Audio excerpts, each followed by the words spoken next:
Welcome to Tenor Tech, where I solve the problems you didn't even know you had. You have the password and a working tool. Start immediately. Open a terminal where the ZIP is located or change directory to it. Install 7-zip or P7-zip if needed because it handles more AES encrypted archives reliably. Once done, list the archive contents, zipinfo or 7ZL to confirm files and encryption type.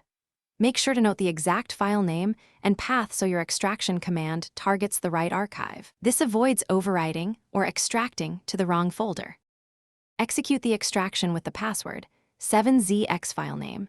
Zip P password Y is the most robust cross-platform method because it supports AES. If the archive uses legacy zip crypto, unzip P password file name.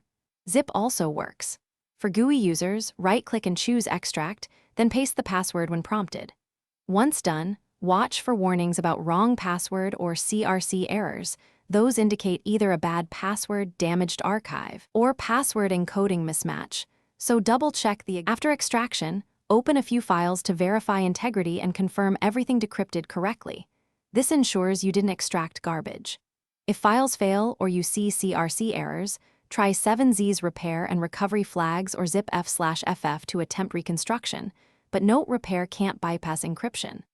Once done, if the password repeatedly fails, check for character encoding issues, trailing spaces, or case sensitivity.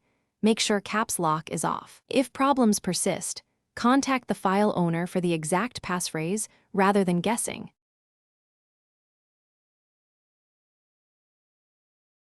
Thanks for watching. Subscribe to keep your life in tune.